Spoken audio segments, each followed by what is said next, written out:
celebrar non un, senón dous plenos marcados especialmente tamén por dúas cuestións importantes. A primeira desas cuestións está relacionada coa celebración o vindeiro 25 de novembro do Día Internacional para a Eliminación da Violencia contra a Muller, unha cuestión que vai ocupar varios puntos da orde do día da sesión plenaria, nomeadamente a comparecencia da Conselleira de Política Social para informar sobre o avance na igualdade na loita contra a violencia de xénero en Galicia e, ademais, tres proposicións non de lei, unha do Grupo Popular, outra do Bloque Nacionalista Galego e unha terceira do Grupo Socialista sobre esta temática. A marxe de toda a información que nos facilitará a Conselleira na súa comparecencia, pois tanto das medidas postas en marcha pola Xunta de Galicia como das novas iniciativas dirixidas a loitar contra a violencia machista, desde o Grupo Popular queremos poñer o noso pequeno grao de area para que a violencia de xénero deixe de ser un problema público e un problema social de primeira magnitude, que atenta directamente contra a vida, contra a integridade física, contra a liberdade, contra a non discriminación e contra a dignidade de todas as mulleres. Lamentablemente estamos a comprobar como as agresións sexuais e as violacións non paran de medrar no conxunto de España, polo que a eliminación de todas as formas de violencia contra a muller debe ser un obxectivo prioritario de todos e cada un dos gobernos e administracións públicas. Por este motivo, levamos ao vindeiro pleno unha proposición non de lei que pon deberes tanto ao Goberno da Xunta como ao Goberno central para avanzar na erradicación definitiva da violencia de xénero en todas as súas formas. En concreto, imos pedir que a Xunta promova as axudas e prestacións para o conxunto das víctimas, que renove e impulse os centros de información á muller e tamén que fomente a colaboración coas administracións locais para loitar contra a violencia de xénero. E, ao mesmo tempo, imos exixir ao Goberno de Pedro Sánchez que, por enriba de todo,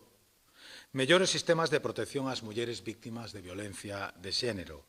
tanto do sistema Biogen como das pulseiras antimaltrato, e máxime despois de que o pasado martes coñecéramos que un novo fallo no sistema que sustenta estas pulseiras antimaltrato voltara a poñer en perigo as víctimas de violencia de xénero.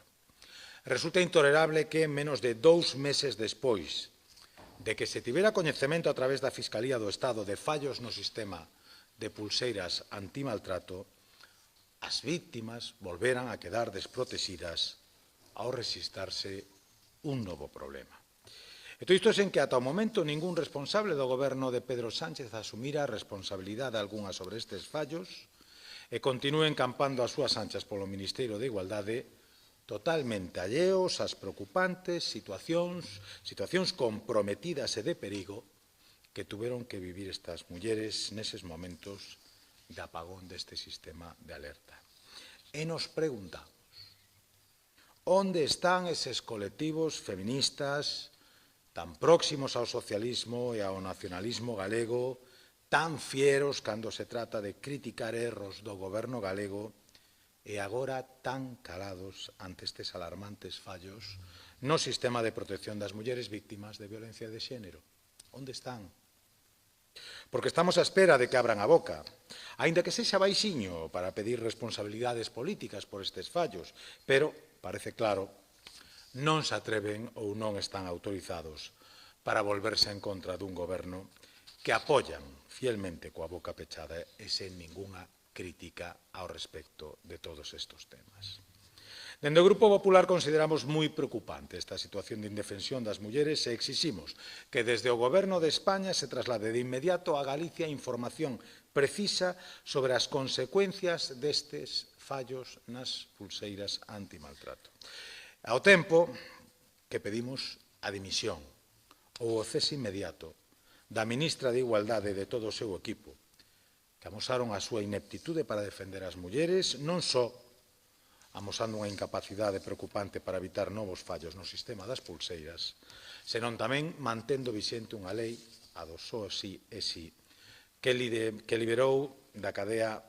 a decenas de violadores e agresores sexuais ao tempo que reduciu a condena de milleiros destes delincuentes sexuais.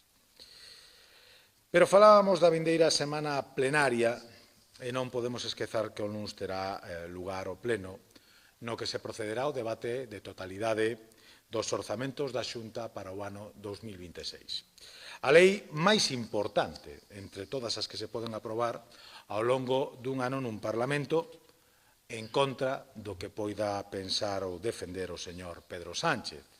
que menospreza unha e outra vez o feito de contar con orzamentos aprobados cada ano para poder levar adiante un proxecto político e poñer a disposición da sociedade os investimentos que precisa para avanzar tanto social como económicamente. Será porque, en realidade, o actual Goberno de España carece totalmente de proxecto político para levar adiante, salvo o único proxecto de manterse a toda costa no poder para tapar todos os escándalos de corrupción que rodean ao presidente, a súa familia e as altas institucións do Estado. Fronte a esta situación, Galicia continuará avanzando un ano máis pola súa senda de estabilidade, aprobando por 17º ano consecutivo os seus orzamentos en tempo e forma, fuxindo da demagoxia de Pedro Sánchez, tamén da súa máis que patente falta de maioría parlamentaria e incluso social para aprobar unhas contas do Estado, non só este ano, senón en todo o que levamos e xa veremos o que queda de legislatura nacional. Polo tanto, continuaremos avanzando no noso proxecto político cos orzamentos máis altos da historia da comunidade galega, eses 14.240 millóns de euros, dos que o 99% proceden de financiamento ordinario e únicamente un 1% será con cargo a nova débeda, co que Galicia volverá a reducir a súa débeda pública, que xa nestes momentos está case 7 puntos por debaixo da media estatal, e a débeda por habitante é un 35% menor que a estatal. Un proxecto político representado nuns orzamentos que destacan por incorporar novas rebaixas fiscais para os galegos enfocadas principalmente para beneficiar aos máis desfavorecidos e a rendas mendias e baixas que se van levar o 96% deses beneficios fiscais. Así incorporamos novas rebaixas de impostos para as familias monoparentais, para os maiores e as persoas discapacitadas, para a compra de vivenda, para a adquisición de libros e de material escolar, para os afectados pola ELA ou pola talidomida, para os prexudicados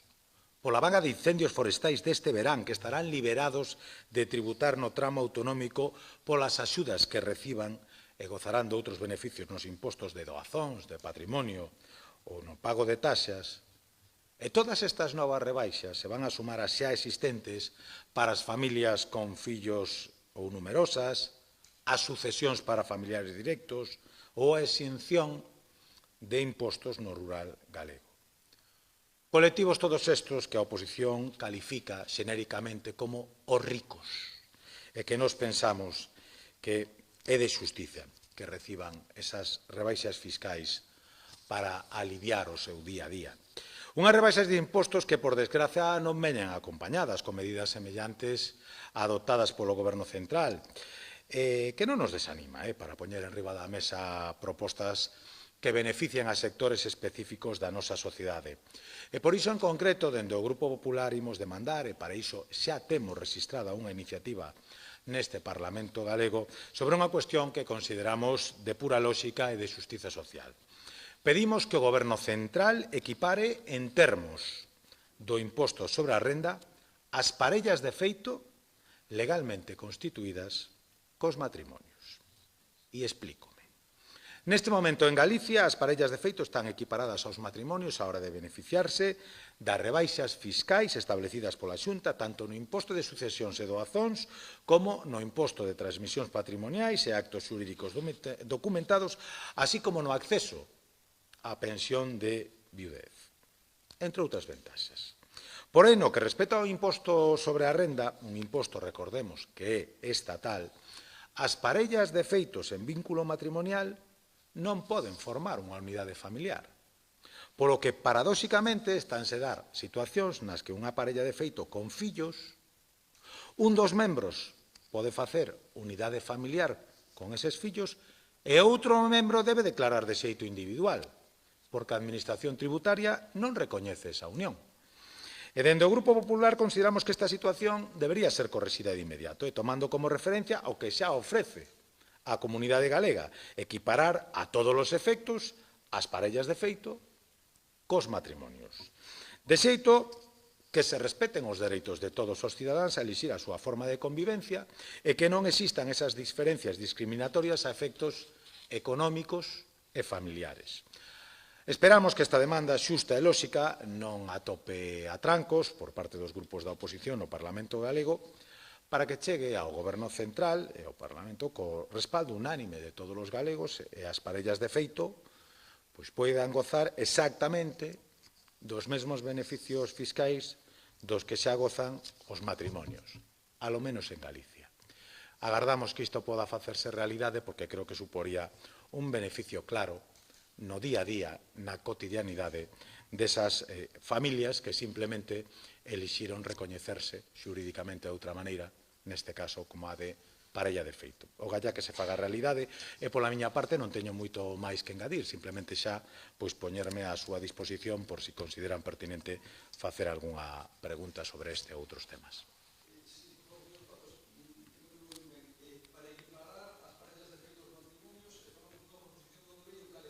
Sí, é unha proposición non de lei na que vamos a rexistrar esa petición para elevala ao Goberno de España e que a nivel estatal se tomen as medidas do que xa é unha realidade en Galicia. En Galicia intentamos equiparalos a todos os efectos fiscais porque entendemos que unha familia é unha familia. Se chame como se chame, sexa cal sexa o amparo legal que teña. E, polo tanto, non parecen que situacións equiparables deban recibir tratamentos fiscais diferentes. E por iso lle pedimos que a nivel de renda, que é fundamentalmente un imposto de carácter estatal, pois desapareza esa diferencia e tanto as parellas de feito como as familias poidan ser obxeto das mesmas deduccións e das mesmas ventaxas fiscais.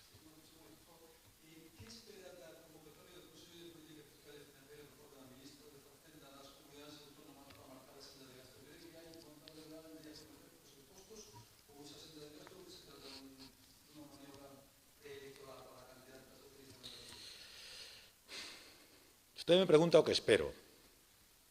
Eu esperaría, o primeiro, un certo respeto. Porque, sinceramente, me parece pouco respetuoso facer esa convocatoria o día no que xa estaba anunciado se debate o orzamento galego na Cámara Autonómica. Me parece pouco respetuoso.